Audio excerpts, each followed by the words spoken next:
पर्यावरण की रचना करते हैं। कुल मिलाकर कहें तो हम सब पर्यावरण के अभिन्न अंग हैं। और जब अभिन्न अंग हैं तो यह जानना बेहद आवश्यक हो जाता है कि हम अपने पर्यावरण का बचाव किस तरह से करें और अपने पर्यावरण के बारे में कैसे जानें, समझें और बचावकारी उपायों के द्वारा बनाए गए कानूनों के द्वारा इसका संरक्षण करने में किस तरह भागीदार बने। सरकार द्वारा भी विभिन्न प्रकार के कानून बनाए गए हैं कि किस तरह से हमारा यह पर्यावरण सुंदर और स्वच्छ बने। आज का हमारा विषय भी है पर्यावरण एवं कानून। इस विषय पर बातचीत करने के लिए आज हमारे साथ हैं महेश प्रसाद भारती, अधिवक्ता, पटना उच्च न्यायालय। तो आइए जानते हैं इनसे पर्यावरण एवं कानून से संबंधित विभिन्न सारी बातों के बारे में। महेश प्रसाद भारती जी, आपका बहुत बहुत स्वागत है हमारे इस कार्यक्रम में। धन्यवाद। सबसे पहले हम यह जानना चाहेंगे कि पर्यावरण क्या है और इसका महत्व क्या है।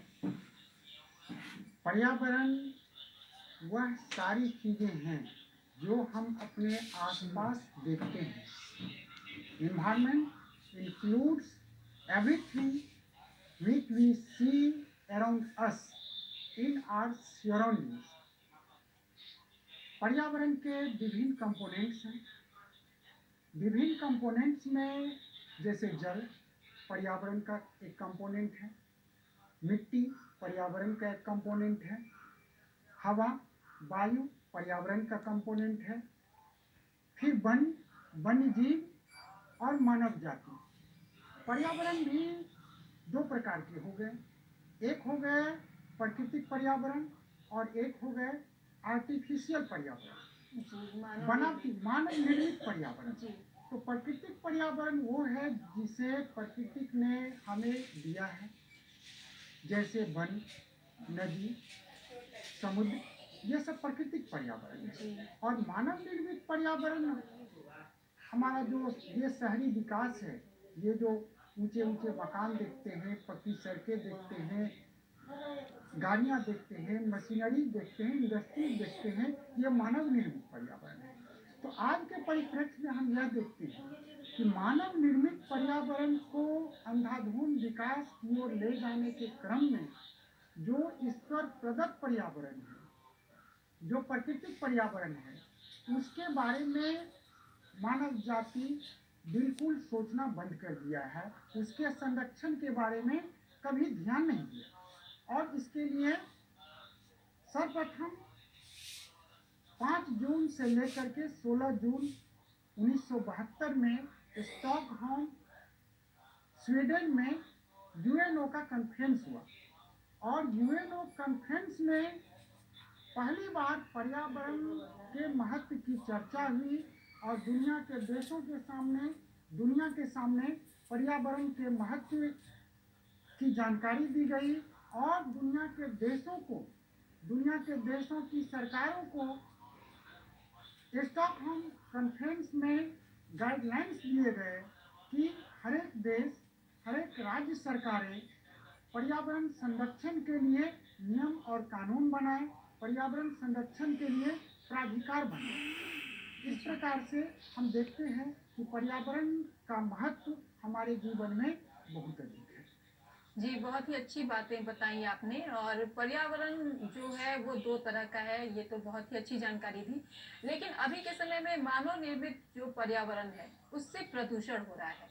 तो ये पर्यावरण प्रदूषण क्या है, विभिन्न प्रकार के जो भी पर्यावरण प्रदूषण है, इसके बारे में भी हमारे दर्शकों को थोड़ी सी जानकारी दें।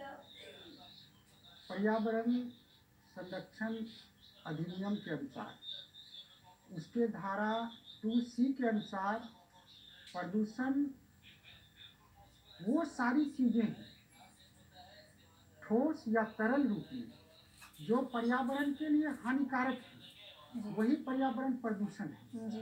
अब जैसे वाटर पॉल्यूशन हो रहा है, हमारा पानी प्रदूषित हो रहा है, तो पानी में जो इंडस्ट्रियल वेस्ट है, तो इंडस्ट्रियल वेस्ट जो इंडस्ट्रियलिस्ट हैं, वो इंडस्ट्रियल वेस्ट जो सीवेज के थ्रू पानी में फेंकते हैं, वो नदी में चला जाता है, नदी के माध्यम से फिर वो समुद्र में चला जाता है। जो पॉलीथीन आज के डेट में सबसे बड़ा महाकाय पॉलीथीन, जी कि पॉलीथीन जो हम फेंकते हैं, पॉलीथीन के वजह से एक तो मिट्टी की उर्वरा शक्ति खत्म हो रही है, मिट्टी बंजर हो रहे हैं, उपजाऊ। और पॉलीथीन नष्ट भी जल्दी नहीं हो पाता है। पॉलीथीन नष्ट नहीं होता है। जी पॉलीथीन जो प्लास्टिक वेस्ट है वो समुद्र में ही जाते हैं। हजारों ton plastic every day, every year, लाखों टन प्लास्टिक समुद्र में फेंके जाते हैं। उससे समुद्र का पानी प्रदूषित हो गया है। समुद्र के जो समुद्री जीव है वह बीमार पड़ रहे हैं, वह मर रहा है, समुद्र का जल दूषित हो रहा है। अब हमारे रसोई का सबसे महत्वपूर्ण चीज है नमक। अब कुछ दिन पहले हमने देखा, मीडिया वाले खुद दिखा रहे थे, नमक में जहर, नमक में प्लास्टिक। जी तो ये समुद्री जल से हमारा नमक बनता है, और समुद्री जल में जो पॉलीथीन है, जो प्लास्टिक घुला हुआ है, तो नमक में वो मिला हुआ है, उसको हम भोजन के साथ ग्रहण करते हैं। तो हमारे मोदी जी ने भी अभियान चलाया था, अपने मन से मोदी जी बोले थे, पॉलीथीन प्लास्टिक मुक्त भारत का उन्होंने नारा दिया था। किंतु यहाँ देश की जो स्थिति है कि पक्ष और विपक्ष में इतने सारे मुद्दे हैं, ये इस तरह के महत्वपूर्ण मुद्दे जो है दब जाते हैं और अन्य मुद्दे आ जाते हैं। लेकिन हम नागरिकों को चाहिए कि ऐसे पदार्थों का प्रयोग न करें और पर्यावरण के संरक्षण के प्रति हम जागरूक रहें। जी पर्यावरण प्रदूषण के अंतर्गत जो आपने अभी जल प्रदूषण के बारे में बताया, तो जल प्रदूषण को रोकने के लिए, इसकी रोकथाम करने के लिए शायद एक अधिनियम भी बना हुआ है, अधिनियम 1974। इसके बारे में भी आप हमारे दर्शकों को थोड़ी जानकारी दें। बिल्कुल गांधी जी अधिनियम पर्यावरण संरक्षण के लिए, वन संरक्षण के लिए, जल संरक्षण के लिए, सबके लिए अधिनियम है। जी किंतु अधिनियम की जानकारी आम लोगों को नहीं है, या जिन्हें है भी तो नजरअंदाज कर देते हैं। अब आपने पूछा जल संरक्षण से संबंधित, तो जो व्यक्ति जल जल संरक्षण अधिनियम के नियमों का उल्लंघन करता है और उसके जो सरकार के गाइडलाइंस है, उस गाइडलाइंस का पालन जो नहीं करता है, जैसे इंडस्ट्रियलिस्ट के लिए जो इंडस्ट्रियल वेस्टेज है, जो वेस्ट वाटर है, उसको ट्रीटमेंट किए बगैर अगर पानी में फेंकता है तो अधिनियम का उल्लंघन है, और उसके लिए 2 साल तक की सजा का प्रावधान है। जी लेकिन अगर कंटिन्यू ऑफेंस है, अगर साल भर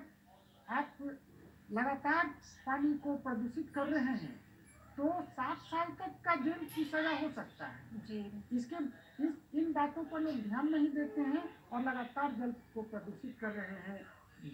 जल जीव के लिए खतरा उत्पन्न हो रहा है। ये सारी बातें हैं। पर्यावरण संरक्षण अधिनियम 1986 जो कि बना हुआ है पर्यावरण की सुरक्षा के लिए, इसके बारे में भी आप यहाँ बता दें। पर्यावरण संरक्षण अधिनियम 1986 जो बना, वो स्टॉकहोम कॉन्फ्रेंस के गाइडलाइन के बाद बनी। राज्य सरकार